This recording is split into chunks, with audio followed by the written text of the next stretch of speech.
Okay, so I was watching these talks by Randy Powell, and he mentioned that coil winders don't like to build coils that are tight in the center.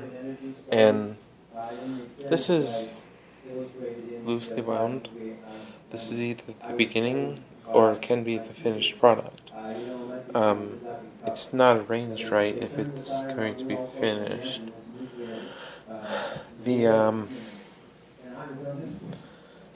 I know you can barely see this.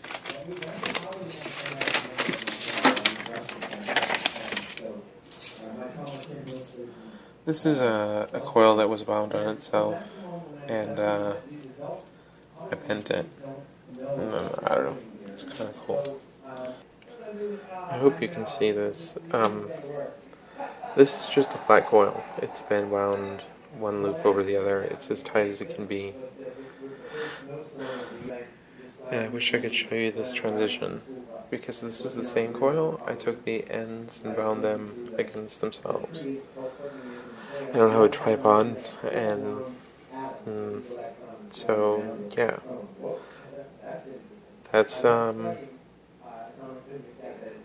tightest wind. And the number of loops doesn't really matter, other than the intersection point and the material. Okay, so again, this is that coil.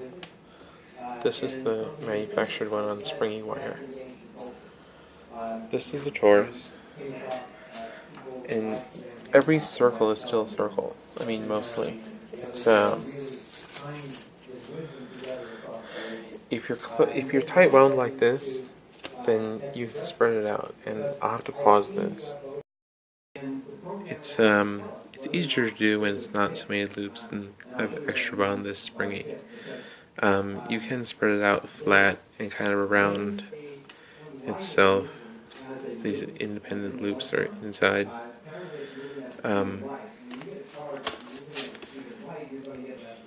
Okay, another incarnation when they're not together.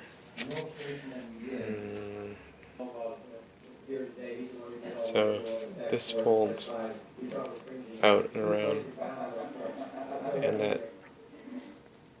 that puts both windings right together in the loop. So these are crossed, and then these are open. So you have 100.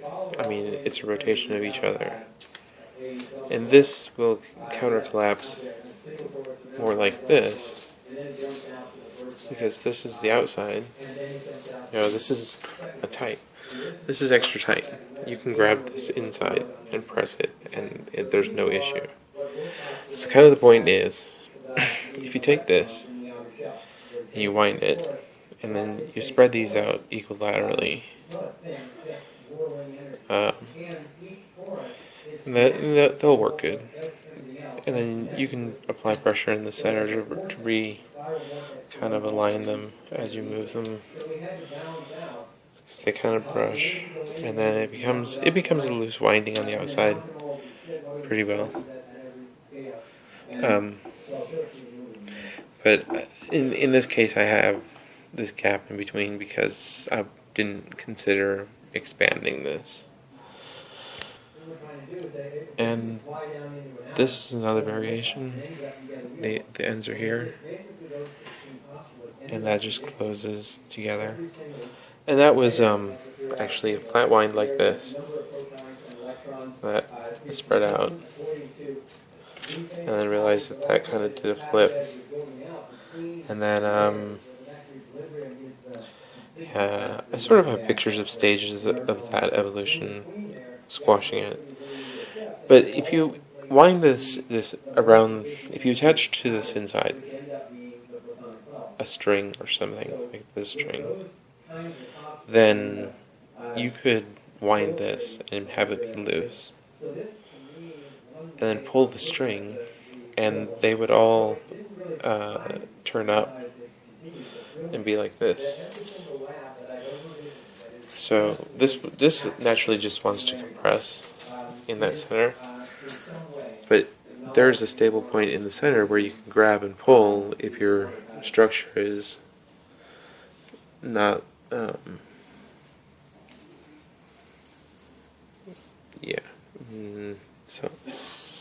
you know, this doesn't have enough loops. It would have to be, I don't know, it would have to be wound into it and detachable. For those of you who have, this might be a good review that we tried to cover as quickly as we could and still make it really entertaining and thorough. Basically, the new energy predicament, the possibilities and the predicament.